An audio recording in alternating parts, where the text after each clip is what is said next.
Hello and welcome to Mill Styles Conversations, where your fabulous, amazing host, right here on the screen, say hello, Mill Styles Conversationists, same as Jasmine says, conversationalist. That's as Jasmine says. Conversationalist. We are here to have everyday conversations. If you want to hear about it, we're ready to talk about it. We are here and ready to spill the tea. Yes, honey. Yes, we are. And today, we have a fabulous, amazing featured guest, Miss Zoe Hoffman. From the Hoffman Tutoring Group. Hey, Zoe, welcome. Hey, thanks for having me. We're excited to be here. Already having lots of fun. You know, it's always a party up in here. I got the one side belt, the one shoulder belt. I didn't get the other with the belt. Just one. Just one. Why don't you do that dance they're doing on TikTok now? We ain't there yet. We're gonna work on that. Just a little, just a little. Oh, That's right. And we are here this evening because Zoe's going to help us get it together. Because, it's time for back to school. These kids are in school. Woo! They are getting ready. Well, we haven't started yet. We trying to get it together over here to go to school. Trying. The struggle is real, Zoe. The struggle is real. But Zoe's going to talk to us about knowing when your child needs academic help and those next steps. So I'm going to go ahead and turn it over to Miss Zoe. Tell us a little bit about you, about yourself, and get the party started. Yeah, so Zoe Hoffman. I'm a military spouse for, 6-7 years now. It all runs together. And I own Hoffman Tutoring Group. We are an online tutoring company that serves K through 8th grade. So we've been doing online tutoring way before the pandemic and all of that.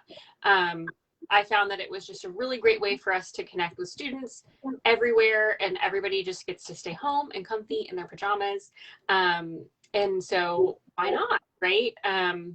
And so I live currently in the Raleigh, North Carolina area with my husband and our twins that are now 14 months old, and our cat Sam, who you can see is taking a bath right back there. So, yeah, that's a little bit about it. Sam said, hey, I gotta be clean for the camera, Mom. Back there. Could you? I don't know. So, but yeah, let's talk about kind of the whole thing. If your child has an academic problem and what exactly to do about it. I know a lot of people are sending their kids back to school after a whole year or maybe more of virtual schooling, or like weird hybrid. Sometimes we're at school, sometimes everybody's quarantining strangeness. And I think more people are going back unsure than I've seen in past years. I don't know if anybody can relate to that, but just being kind of unsure of if your child kept up in the way they were supposed to, if they're going to have trouble when they go back into the classroom or meet expectations, all of that. So I'd love to give you guys like a few things you can look out for that aren't necessarily grades, because everybody knows, if you see an F on the report card, we probably have a problem. And sometimes, I will add, the problem is not necessarily that your child doesn't know the material. Sometimes it's that they can't they're not turning in their homework, or there's a really cute girl sitting next to them that talks a lot. Maybe Sybil as a teenager is sitting next to them. And wait a minute, I was quiet in class. I was sleepy in class. That's what that was. Passing them notes. But there are some signs you can look for that aren't grades that your child might be struggling with. So the number one thing I tell parents to look out for is lack of confidence. So if you see your child's confidence lacking, and maybe you're hearing things like, I can't, or I'm stupid, or I'm such an idiot, or everybody else in the class knows how to do this except for me, those are really good signs that maybe we have a problem. And maybe doubting themselves. So you see them feeling like they can't do something that you know that they have been able to do in the past. So maybe your sixth grader is doubting their ability to do multiplication, and they're second guessing themselves. That's always a good sign. And then also just like general difficulties you're going to see at homework time. So if your child is not able to do their homework without you sitting right next to them the entire time, that's a sign that we might have a problem. I mean, in general, most homework is supposed to be given in a way that the kid can do it mostly independently. I know not all teachers abide by that rule, but that's the purpose of homework, right? Is for them to practice what they were learning at school. So if you're having to stick to their side the entire time they're doing homework, that's also a pretty good sign that we may have an issue. So I don't know if anybody has ever dealt with that before, of like I don't know if, if they're having a problem or not. And also sometimes you'll see them like trying to avoid that class. And like being like, I'm sick, or I need to go to the nurse. Have you had that happen, Sybil? Yes. My kid don't ever get sick. One of mine would do that with math. Mm-hmm. And it was, I could not get down to the root of the cause of it. And it would be, oh, well, I just don't want to go to that class. And it would always be something else was always going on in the class.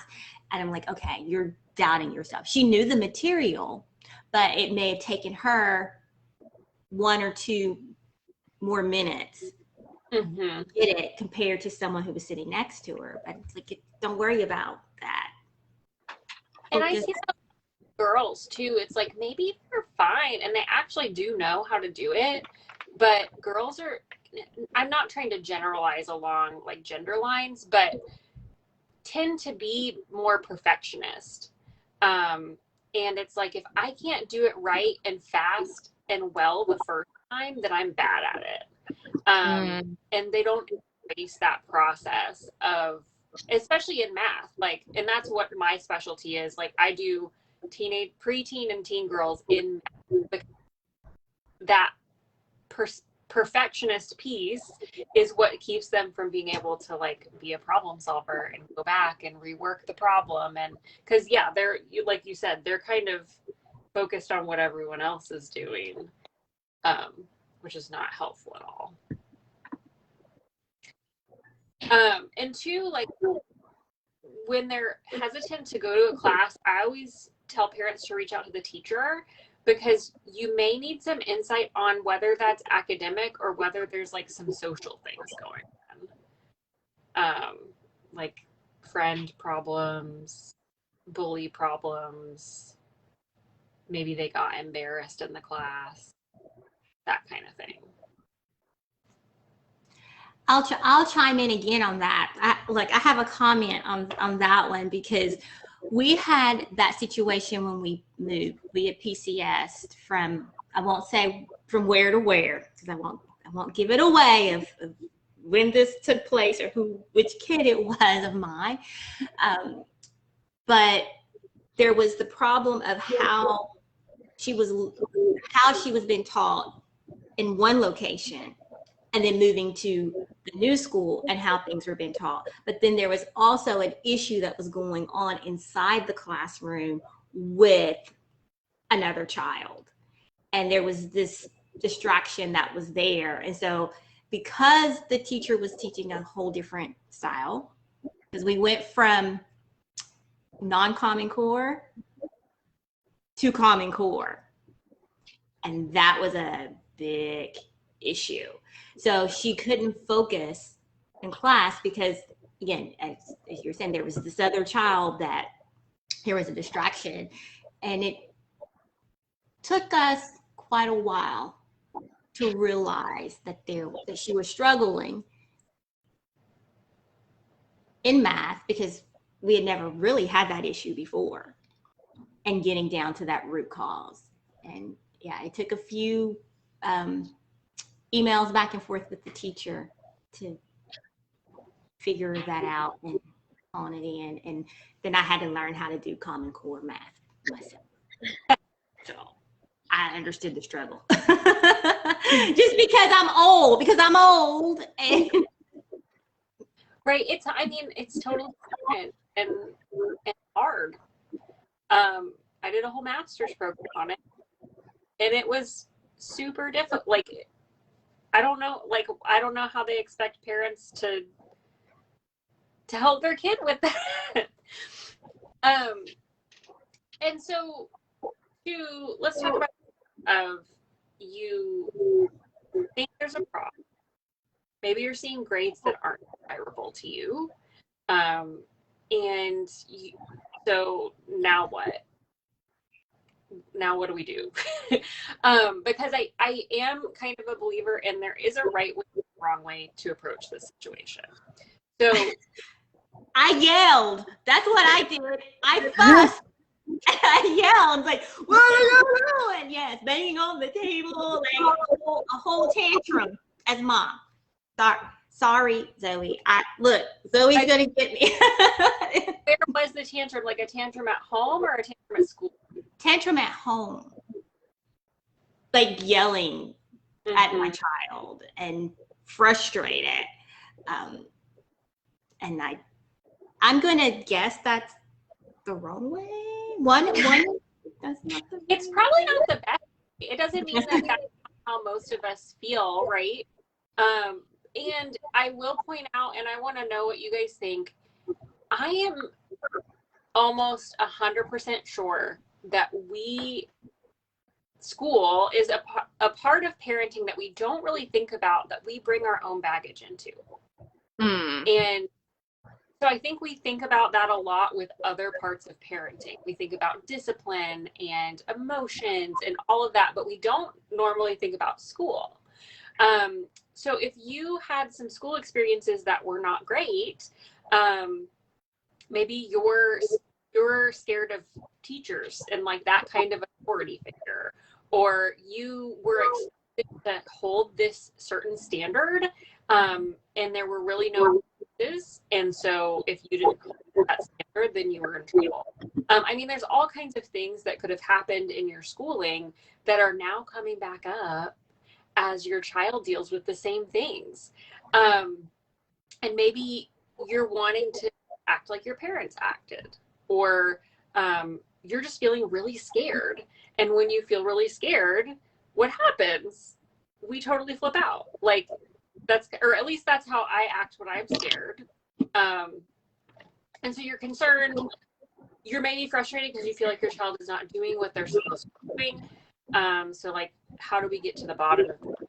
Is it your child just slacking off, or is it a bigger problem of they need some extra help? And so the first place I would tell you to go, so it's going to depend on your child's age. So if your child is, I would say like third grade under, I would maybe go to the teacher first and say like, hey, here are my concerns. I would like to know what you think and what you're noticing, because I want to help the situation. Most teachers, if you come at it like that, are going to be 100% down to figure that out with you. If they're third grade and up, you might want to talk to your child first, because they may have some things to tell you that you didn't know. Like Sybil was saying, there's this kid in my class and they will not hold their own. Or, I don't know. There's all kinds of things they could tell you. They could even fess up and say, yeah, like, I don't feel confident in this and I'm really scared about it. And then after you talk to your child and kind of get a sense of they're telling you, or maybe you feel like they're not telling you, then you can go to the teacher and say, here's what I'm noticing. Here's what my child said. I'd like your input on what we need to do next. Hopefully, once you do that, it'll kind of give you a full picture of what you're dealing with. So there may be a few parts that you can work on simultaneously. So like if there is an issue with, you know, a social situation, you can work on talking to your kid and fixing that. And then if there's an academic situation, hopefully the teacher has told you, you know, how severe they think it is. So if they think, you know, oh, well, they just need to come to my office hours like a couple times and then they should probably be okay, versus they may need a tutor, versus we need to maybe start evaluating them for learning differences. So, and what I will tell you, because it's the beginning of the year right now, and if you really think your child might have a learning difference, like you're seeing severe, like you think they have dyslexia or processing disorder or ADD, ADHD, like any of that, you need to say something about it now. Because getting those evaluations and getting special education help is a long process, and you want to start it in the year so that it doesn't keep getting pushed off. The later in the year that it gets, the less likely it is that you're going to get help for that year. So you want to say something early. But if it's not a learning difference, a good option could be a tutor or an education therapist, someone like that can kind of come in and help. What's an education therapist? An education therapist, it's kind of like a tutor, but I'm trying to think of I may have to look it up to like know exactly what an ed therapist does. They have a lot more education normally than a tutor. So a really great tutor, like the ones that I have on my team, will have 1 or 2 degrees in education, usually a bachelor, master's, and then like some certification. An ed therapist usually has something beyond that. Like maybe they have a master in social work. And then like there's some specialty programs that they can take. That it's more of like I would think of it almost like as a holistic approach of teaching the content while also addressing the social emotional part, and like some of those other working parts that may be going on. And so the ed therapist too will a lot of the time work with kids who have learning differences, depending on how severe they are and what's going on there. How do you go about finding that? I've never heard of it before, so I'm curious, like, is that something within the school system, or do you go out and find it on your own?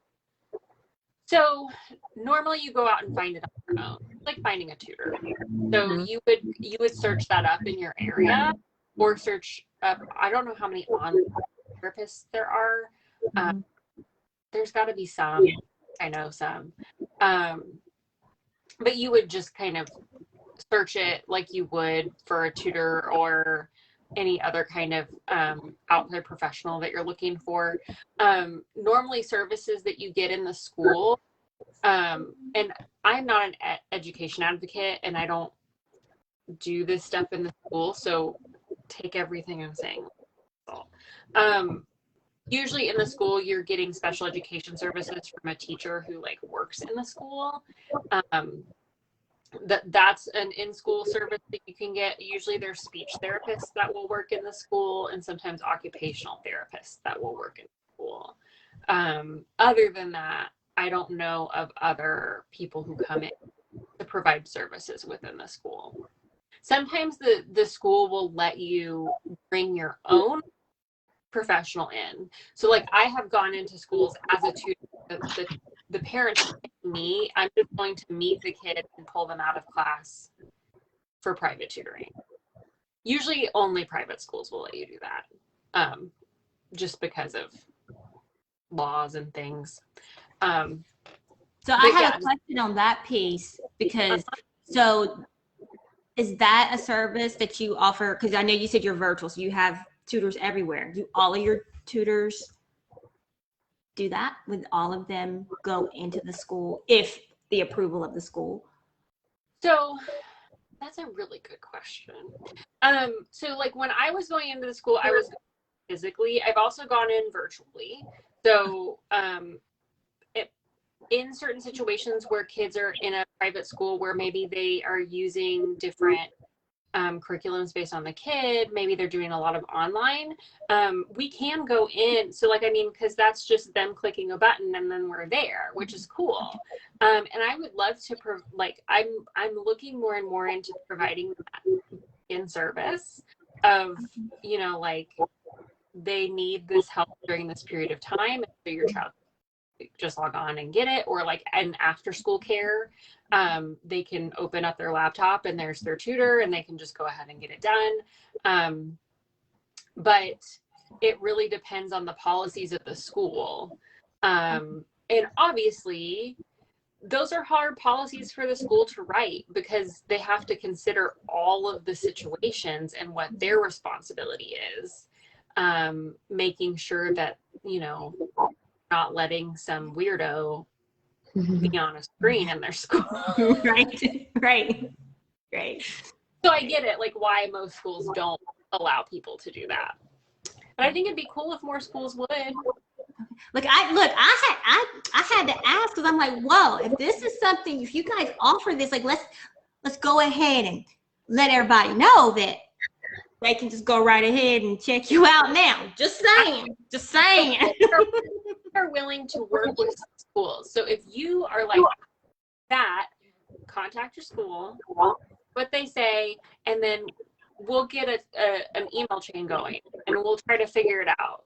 So and that's one of our things. I've started to call our service a boutique tutoring service, because we're small and we can do stuff like that. Like we can hop on a phone call with you and your principal and the teacher. We want to give like really targeted, personalized service, because we know like being a parent is hard, you guys. And now you're expected to like know things about I feel like it's more expected now than like when I was a kid. My parents were like, I don't know what she's doing at school. They knew when I was in trouble, and that was it. I don't know if anybody else had that situation. They were like, yeah, like as long as you're doing your best, then it's fine. Yeah. I think in our lifestyle, tutoring has helped a lot, because with like Sybil, the moves, right? The curriculum is different from place to place. They're starting in a different place. Sometimes they're ahead, sometimes they're behind. It's always different. So tutoring for us was easier because our student didn't feel judged by the tutors in the school, right? Because they're expected to know this curriculum. They're expecting the kids to know this. But a tutor from like an outside perspective didn't really care where that was in that specific school. They are just trying to help the kid with that assignment or that subject, or, you know, whatever project they're working on. So that outside tutoring was really beneficial for us. And especially like, you know, you guys are really small, that's helpful for us because they don't feel like they're just one of a million students, right? They feel like they're getting that one-on-one help. They have someone outside of the home that can help them. I know with us, with high school homework, I'm like, I don't know. I haven't done this in a while. I don't know. It's different now. Like the style's different. I don't know. And like, if I try, we fight. We bicker, and it's a whole thing, and it's not even about homework anymore. So it's easier for us to be like, hop on with your tutor, click of a button, there you go, they can help you. And then it alleviates all the stress at home, the stress at school, and they get their stuff done. So yeah, we're all for tutoring over here. Mom instead of teacher. Yeah, and for sure. I can't tell you, probably more than half, like 75% of the people who call me looking for tutoring services say the exact same thing. They say, we're fighting. I can't do this anymore. Why are we fighting so much? And I'm like, well, you're the mom or the dad, and somebody else that's not connected is going to be more effective. Absolutely. They're not also telling them to clean their room. They're a little bit more of an authority figure, even if they're getting like I love to get chummy with my tutoring students, and I know what they like and what they don't like, and we talk about their lives, but I'm still a little bit more of an authority figure instead of a parental figure. Absolutely. And I think as a parent, that's really important to kind of let go and be able to step back and not feel replaced, not feel like you're not good enough. Like you're doing great by choosing to get them help elsewhere. Yes. I think that's a big thing because I first struggled with it. Like, I can't help her. Like, I'm failing. Like, I'm supposed to be helping. But then I'm like, wait, I'm doing good by giving her the resources she needs to succeed. And I think that's a really strong message for parents to realize, like, it's cool. It's cool to get help. Like, it takes a village, it really does. So it is okay to say, hey, I can't help you. It's because that was when I would have tantrums. That is why I was frustrated, because it's like, hey, because as you said, I could not let that mom hat go. Because no matter what I said, I wasn't trying to help her. Like in her head, it was a constant battle and bickering, and it's like, okay, you know what? Here you go. And Grace, I'm just going to say this with my high schoolers: I'm your last resort. Don't ask me nothing. I don't know. Wait a minute. This is y'all in chapter 2? Oh man, I don't know. I thought this was the way y'all talking. I thought this was chapter 30. I don't know. I can't help you. That's what the for. Tell them to go to the internet. That's what I said. You need to Google that. Google it. My son, he just likes to be like, "Ma, how do you do this?" And I'm like, "Okay, this is how you do it." And he's like, "No, actually, this is how you do it." And I'm like, "Oh, okay, why'd you ask me?" And he's like, "Because I wanted to know I was right." So, okay. Then he goes on about his business, and I'm like, I go back to doing what I was doing. When he was little, it was weird for him to do that, but I'm used to it now. I'm just like, I just start talking, and then he cuts me off, and then he explains. Because I think sometimes if you can explain something to someone, then you understand it. And so that's his way of using me to explain it out loud to someone. Even if I'm right, he'll cut me off and be like, "No." He'll just say it in a different way, and I'm like, "That's literally what I just said." And he'll be like, "No, it's not actually, because you said these words in this order, and it's really like in this." He just try to nitpick at you and pick at you because you're their mom or whatever. You're like, "Well, my teacher said." "I thought you said you didn't understand what the teacher said." "Well, actually, I realized I understood what the teacher said." And I'm just like, but just giving somebody to talk to, I guess. For, like I said, a sounding board or whatever. And now they have, like, in one of his schools, they had a whole class built with a teacher who was in there who helped them with their homework and stuff. He always did his homework at school. So it was he brought projects home and he did homework at school. So, like, only the times when he really wanted to, like it's like Zoe said, like, they're authority figures and you're their mom. That's how they look at them. They're a whole other, like, they kind of look up to them in a way they don't look up to you, because they're outside of the house and they're all like, "Well, Mr. So-and-so said," and you're like, "Oh, okay, Mr. So-and-so." But it's good because at least your kid is listening to people outside your house. They're kind of respectful. They might not be listening to you, but yeah, but they're not just out there like, "No, Mr. So-and-so, let me tell you how to run the class." You know what I mean? So it's kind of like, some kids do that. It does happen. It does happen. So I'm just happy, like, when he says Mr. or Mrs. So-and-so says whatever, I'm just like, okay, because at least you acknowledge them as an authority figure. You're not off the chain in class, like, because sometimes some teachers exude that aura of, like, they don't know. And I don't know why some teachers are like that, but some of them have a way of not explaining things well, or, like, being socially awkward with the kids, and the kids pick up on that, so they kind of feel like, well, I gotta listen to them, you know. I'm just happy whenever that doesn't happen. So that's all I have to say. I've just been talking. Well, they've done studies too, and it made me sad when I was reading them. I mean, because I was kind of like this when I was first in elementary school, like teaching elementary school. A lot of elementary school teachers are not, like, identify as not being good at math.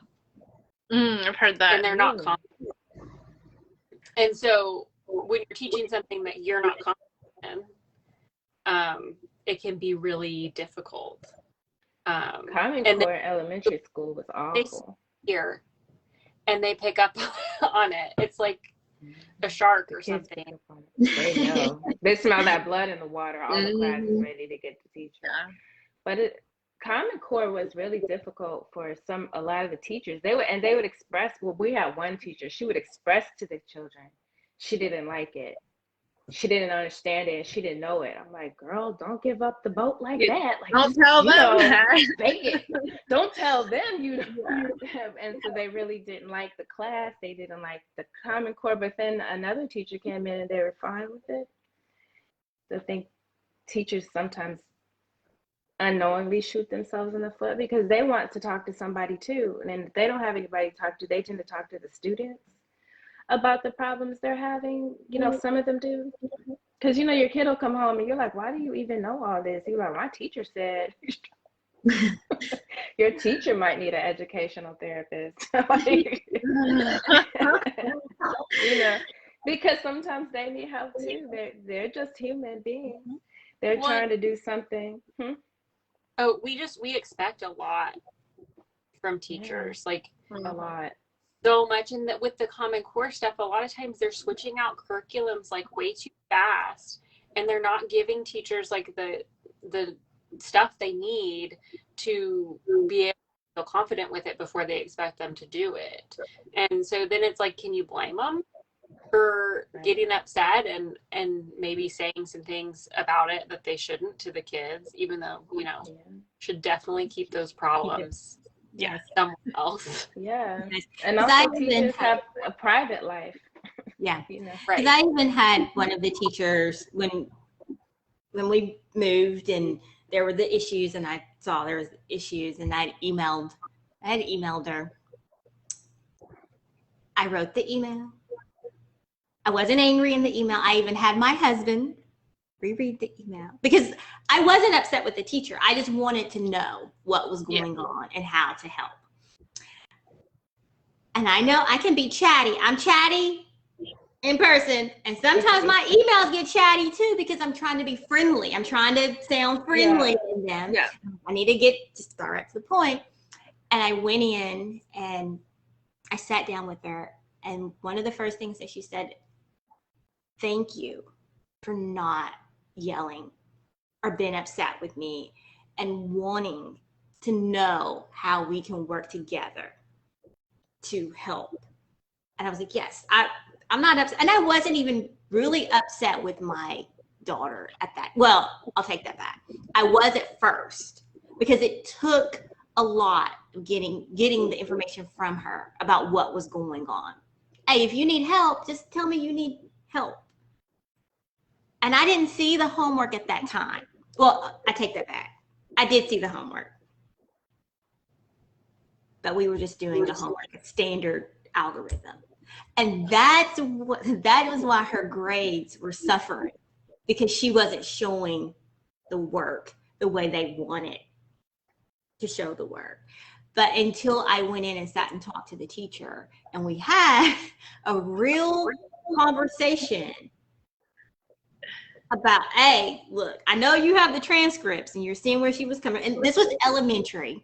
So, you know, math. You just have math. That's what it says. Math. I'm like, hey, yo, we didn't have Common Core. And this child that I'm talking about, mental math. There's math that she does now. I'm like, how'd you get that answer? She doesn't write it down. I'm like, and I'm over here like, wait a minute. Okay. But she doesn't mental math. So, even now, and I'll tell you which kid it is. She's going to the 8th grade, so you know who it is. You guys, they know me. And I'm like, You okay. said still gonna tell. Look at you. Tell. She's like, I'm not gonna tell. I'm also gonna I'm like, tell. okay, so now you're coming from another school, coming in 8th grade. 8th grade itself can be tough. And we've been virtual since last March. My kids have not been in the classroom since COVID officially started. So this is going to be an interesting year. It is. That's gonna be really virtual New school, new state. Yeah. And I've already told her, hey, if you need help, if you're in class and you're confused, because I do think California is a Common Core state. I think it is. Look, Are there non-Common Core states? I think. So some states have their own standards. A lot of the standards now in states that are like, we don't do Common Core, are basically Common Core. They just That's what California is. They want to call it that. They don't call it Common Core, but it's basically like Zoe said, it's basically Common Core. It's the same concepts here. It's pretty much, yeah. Yeah. Mm-hmm. So we've already had that discussion. I'm like, hey, first day, if you're like, hey, yo, I don't know what you're talking. It's okay. Trust me, you are okay. Just pull back. Yeah. Don't ask me. You need to ask your sisters. Don't ask me.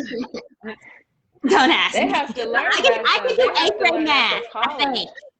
Kinda, sort of. Gotta call Zoe. So they gotta call Zoe and be like, I need help. Right, they're gonna yes. I'll be like, Zoe. So tonight, homework. my 5th and- grader said, he said, Mom, if I have questions about, what was it, social studies and reading and language arts, I'm coming to you. If I have questions about math and science, I'm going to Dad. I'm like, okay. Trying to set the tone. Early. If that's what you want to do, okay, that's fine with me. So Zoe, does your company do more? You do all the subjects, not just math, right? So we do, we don't do math. Like that's my thing. We also have another math tutor on staff who does math. And we do reading, we do the core subjects. So reading, writing, math. We also do study skills. That's good. And like language arts, reading, or like phonics. So kids who are struggling to learn to read, we do that. Also, sorry guys, oh my gosh. Reminders on my phone or else I will forget everything. Me too. And then we also have a new tutor in the group who does Spanish. So Nice. Whoa, wait a minute. Spanish. she's a that's her first language, and she's bilingual, and she tutors English language arts, but then also she tutors Spanish. So may I ask how far up does she tutor in Spanish? I would have to ask her. Okay. Yeah, this is a question for myself. Yes. You can always shoot me an email and I can figure it out for you. I would assume that she can help pretty far up because, you know, I was so bad at Spanish school. I really should have had a tutor. Like I almost failed out and I don't remember any of it. I quit Spanish. Well, this was in college, but I quit Spanish 2 twice. I think in school is really hard. Twice? You don't like use it, right? They teach you the vocabulary, they teach you the like the tenses and stuff, but they don't really have you practice speaking it all the time in class. I remember, I mean, we speak Spanish a little bit here in our house, but just in class, in school, all the way through, I mean, I took in middle school, high school, all the way through, I didn't really use it. I mean, I knew random words and random vocabulary. You know, I can say dog, cat, house, blah, blah, blah, whatever. But not until like my junior year, I took Spanish 3, and our teacher had us speak only Spanish in class. Like, we had to use it. If we had to go to the bathroom, we had to ask in Spanish. If we wanted, you know, to do anything, it had to be in Spanish. And that was actually the stuff that stuck. So yeah, tutors would be great for Spanish classes. Yes. Yes. Mm-hmm. My Look, son finished I'm Spanish sorry. 3, I and he's get asked moving that on as to a personal Japanese 1 question. this year. Japanese one, the whole other side. Yeah, no more Spanish for us. Spanish 3 was last year. It was over. Now it's Japanese. On to Japanese. That's 1. cool. That is cool. Yeah, that Spanish was brutal only here though. In the state, when we were in the States, he was fine. We got here, it was kind of like, because his teacher was from Spain, so it was just a little bit different. You know? But it was still okay. That's cool though. That, I mean, I wish I would have had more of either done more of an immersive Spanish experience for school, or done like language instead. Yeah, immersive. That's the best way. Yes. All right. So, do you have any more questions for Zoe? Any comments? Do you have anything else you want to share with us about tutoring? I do have one question. Sorry, Nishita. The expectations of a tutor, because I think sometimes we go in at, okay, this is my confession. This is my confession. Well, I actually try to put more of the responsibility on my child. Like, this is your responsibility. I'm getting you this help. You have this help. You have to do the work. But how do you find that fine line as a parent when you have a tutor and your child, the expectation on your child? So, yeah, I'm sorry, that probably didn't make any sense, but it's like I feel it going ding, ding, ding, ding. It's like I need a reboot right now, y'all. Sorry. So I think what you're saying is like how to, like, what is the tutor's expectation going to be versus what your expectation is going to be as the parent versus what your child expects out of the situation can be very different things. Yes. A really great tutor is going to take what you expect. So they're going to talk to you about what you expect. They might not always agree, but they will take it into consideration, right? They might have back and forth with you about like, wow, that's a really high expectation. Like, here's what I might expect from your child at this point. And then they might also do work, they will do work getting your child to buy it. So it is all about the work that your child puts in, especially depending on age, right? Once they get past kind of like preteen, it's really kind of up to them whether they do the work or not. I mean, so I'm just going to use myself as an example. I can meet with a kid once a week, but if they're not doing the work the rest of the week, then that's not on me, that's on them. Yes. But as a tutor, it's your responsibility to get the kid to buy in. So you're not only there to instruct them on the material, you're there to inspire them and to try to hopefully get them a little more interested in the subject, get them to set some goals in that subject that you're checking in with them on, and, you know, teaching them how to be a little bit more self-motivated as you're teaching them the concepts. And that's really what kind of sets apart a really great tutor from an open tutor. Is, you know, a lot of people, when they're like, oh, I'm really great at math, I'm going to be a math tutor. Well, those people aren't always the best math tutors because they don't know what it's like to not be good at math. And so they don't know how to motivate the kid who's not good at math or thinks they're not good at math. Unpopular opinion, I think everybody's good at math. I think just like people say, oh, you haven't found the right book to read. If you say you don't like to read, I think everyone's good at math.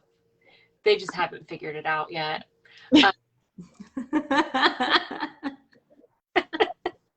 Everyone's a math. I agree with that. But so it's all about motivation, right? And so I think if you have someone who can kind of ride that line with you as the parent of like, here are the expectations, but I'm also going to help you kind of get the tools you need to get yourself there, and constant communication with the parent about kind of like how things are going. A lot of parents, once a kid gets kind of preteen, teen, will also slowly kind of release that control. And maybe there aren't as many conversations with the tutor because they're expecting their kid to take responsibility. And, you know, if you're using this tool to save time and sanity, use it, right? Yes. You don't need to hang around and watch and make sure that your child does everything. Like, kind of slowly release that control, and then you can go take a nap while your kid is doing or at least that's what I encourage people to do. Go take a nap, read a book, do something for you, take your you time, instead of fighting with your kid. Yes. No, doing that. Yes. Yes. I'm trying to see if our junior conversation starter, Ayla, is in the comments. So I'm looking to see if she said anything about it. Now, Ayla's a sophomore. And I'm waiting. She said that is true to a comment earlier. But I would love to see what she had to say. She was supposed to be here live with us today, but she went outside and I was like, you can't come back in. So she's in the comments, but she was holding down the comments. No, when we are live, we are live. I know. Okay. Anyone who's watching, y'all like, what did she say?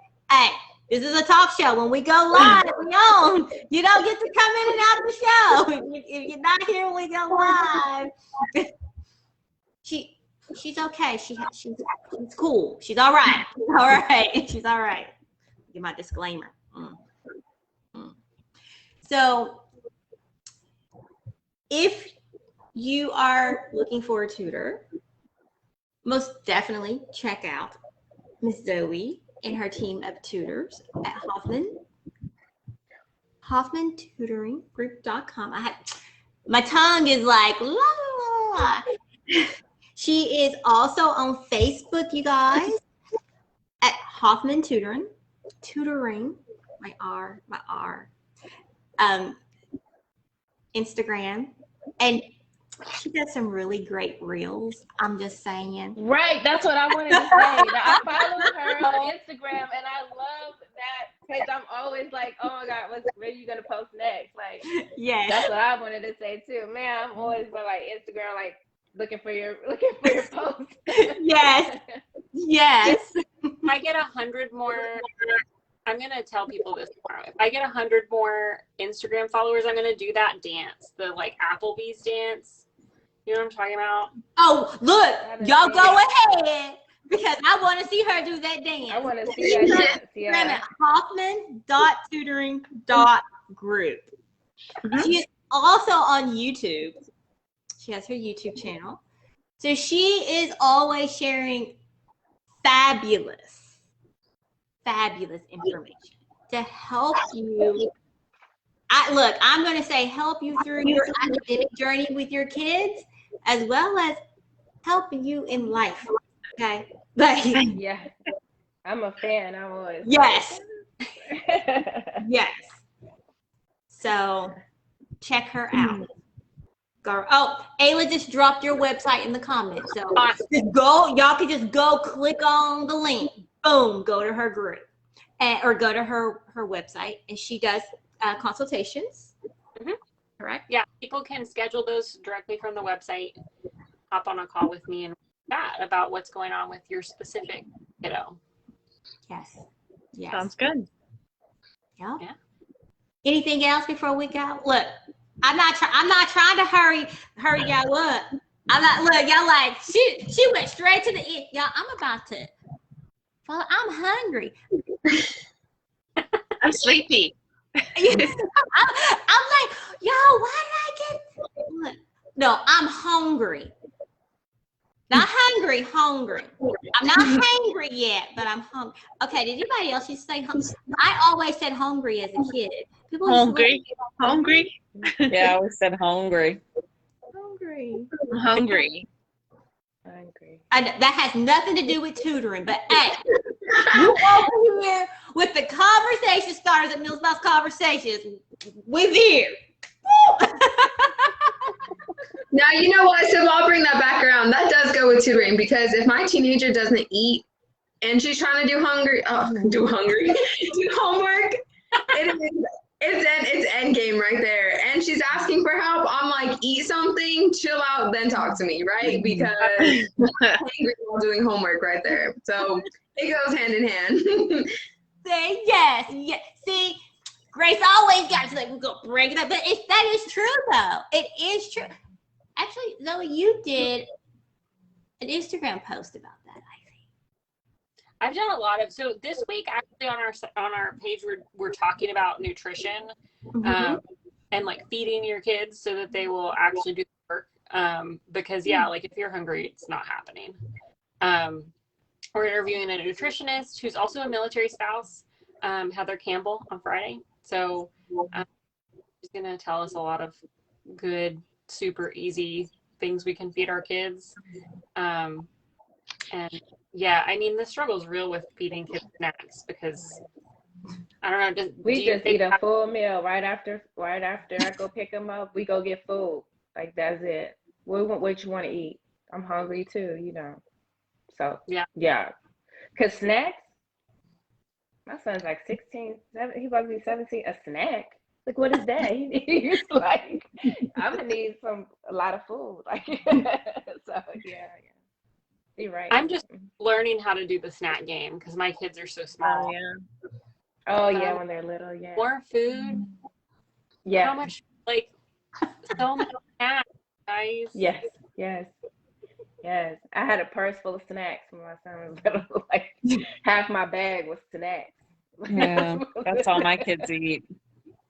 And juice, snacks, Snacks. Sometimes don't they, Anna, get in that thing where that all they eat is snacks? That's all they eat. I don't even cook they're anymore. Yeah. Snack. I got a snack. No, mine will eat a full dinner. I still want a snack. Yeah. What y'all doing? What y'all doing? Y'all just always eating. But before going out that door in the morning, them going to school, fueling that brain. I didn't believe that at first. I'm not gonna, as a mom, I was like, I mean, I knew it, but I just swept it under the rug. You'll be all right. But no. I'm so bad, y'all. Sometimes I do let my son leave without eating. Sometimes he doesn't want to eat. I'm just like, I'm not fighting with you over this food.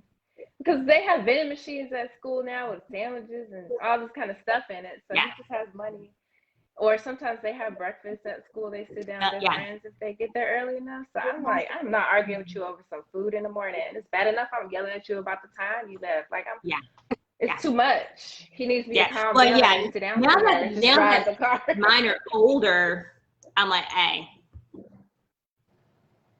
And it used to be, let's go to the cafeteria to have breakfast with. It was more social hour. That's why they would go. We're gonna see what they do this year. She driving to school and there's a Starbucks right there on the corner. Hey, you're not going to Starbucks every day. You better get you a Starbucks job. You better do the math. You better do the math. That's basic math for you now that you're a senior. So let's calculate how much your Starbucks will cost you every month. Okay. Anywho, that's a whole nother tangent. High school, they have a whole like McDonald's bag. I'm like, are they really about to sit in class and eat that? It's 5 minutes first hour, and they have a whole bag. And reportedly, yes, they sit there and bust it all out at the table and eat it. Oh, and that smells up the whole room, though. And like, especially the fries. Well, it's in the morning, so they have like, they have the hash brown sandwich and stuff. Yeah, making everybody jealous with the school. Yes, so I was very shocked about that. Like looking through the parking lot, seeing all the different food bags going in. I'm like, oh. Wow. I used to bring a bag of Cheerios in high school. I would bring a bag of Cheerios and eat them, but then they would like fall everywhere. So I would have a trail of Cheerios around me. Look, I drank. Ayla just said in the comments, she said it takes a lot of energy to function. Yes, it does. It does. Yes, I just had to read our junior conversation starters. That's since she bailed on being here live, she in the comments, so She said she had to chase Carlos around. So now, you didn't tell us all that though. She had to chase Carlos around. She should have already taken Carlos around. Okay, look, that's gonna be a whole nother tangent. So, anywho, guys, thank you for tuning in to our episode this week. Miss Zoe Hoffman and her team is here and ready to help you. Remember, they are virtual, so don't be like, oh, wait a minute, they're not in our area. They are virtual, okay? So they could be anywhere you need them to be with the click of a mouse. Convenient. Yes. Right. Yeah, and so follow that social media because it's great. Social media is popping. Yes. Get up on that. Get up on that. Get up on that. She's supposed to. Girl, did the new dances, not the old ones. No, let me just stick to the bank head. But only one shoulder gonna go. But the one I'm working on it. Lopsided. I could only do one shoulder anyway. Even back in the day when I used to be in the club breaking it down. We ain't gonna go there. That's an after dark. And that's a whole nother thing. See? Yes. That's an after dark discussion to have, which by the way, we have an after dark coming up in September. I'm looking for the date right now. It is September 9th. Our after darks are fabulous. It's social hour. You just come into a room and free chat. Okay, free conversation, free flow. You get to meet some folks, laugh with us, have a little good time. Bring your food with you too, because we're going to eat. It's all right that you sitting there eating your dinner, because I'm going to eat my popcorn.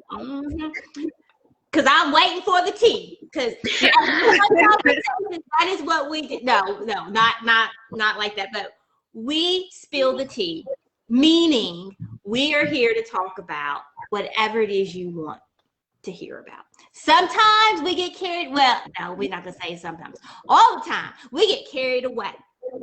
Okay, but we're here to talk about it. If you want to hear about it, we're here to have a good time. We all need a little bit of fun in our life, and chatting with us is like sitting on the couch chatting with us with your feet propped up, chilling and relaxing.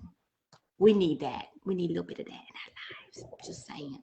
So, anywho, thank you, Miss Zoe. Go to Hoffman. Go to her website. It is linked. Go to HoffmanTutoringGroup.com. Check her out on Facebook at Hoffman Tutoring and on Instagram at Hoffman.tutor.group. Get it on those reels. And we want to help her get 100 more because we want to see that dance. Girl, dance. Just saying. All right. Thank you, Zoe. Thank you, Conversation Starters. We are out. Thank you guys for tuning in. Tell your friends about us. Tell your friends about us. Okay, get up on this. Get up on this. You know you want something. And if you would like to be featured, contact us. That was nasty, y'all. Contact us. The strawberry. Woo. Contact us at talktous@mealspouseconversations.com, and we would love to get you up in here with us. You got to be ready to be completely wrong, okay? Just go with the flow. Anywho, have a good night. Bye. Bye. Oh, wait a minute. I didn't end yet. Oh gosh, I don't know how to end it. There we go. There we go. Oh goodness.